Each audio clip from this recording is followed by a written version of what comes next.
Senator Niall Ó Donnghaile.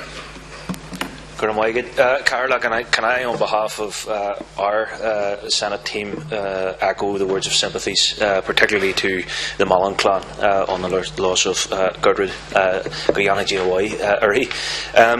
Carla, I wonder if through you and through the leader we can ensure ahead of tomorrow's debate, if it hasn't been done already, around recognition for Irish Sign Language, that we have an interpreter here in the Shannon Chamber who's able to facilitate and sign on behalf of those groups and organisations that will be represented in the Chamber tomorrow.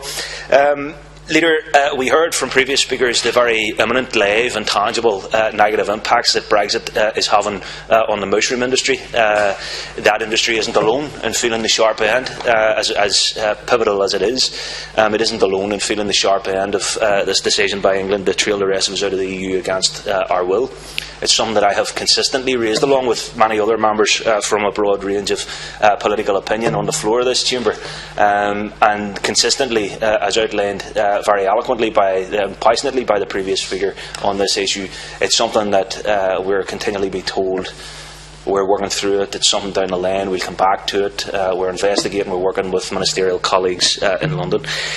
The long and short of it is that just at this stage is not good enough. It just is not having the impact and the welfare, because the first interest for this Shannon, and indeed for this government, has to be the welfare of Ireland and the Irish people. And the reality is that the Irish people in every corner of this country, not least along the border communities, are feeling the negative impacts of Brexit now, today, yesterday, last week and last month. They'll continue to feel it, and the reality is they probably feel it much worse and much sharper in the coming months and years. And that's why, Leader, it was unbelievable for me that yesterday, during a debate in the Assembly in the North at Stormont, that a motion seeking to assert the Assembly's wish to have a special EU status granted to the North was actually lost as a result of two individual MLAs, two Brexiteers who aligned themselves with Nigel and Boris and the boys,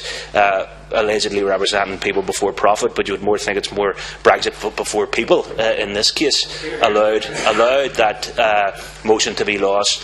And I do hear some laughter, and I understand, but it is a serious matter, because people are feeling it, and people are very, very angry. They're very, very disappointed that two people who profess to be champions of the people would actually allow the subversion of the democratic wishes of the people in the North to be dismissed in such a fashion. So I think the message needs to go, and I'll finish on this, I think the message needs to go very, very clearly from this chamber that regardless, this chamber stands for the well-being of Ireland, this chamber stands for the democratic wishes of the people in the North, and this chamber will stand for the retention of all of Ireland within the EU.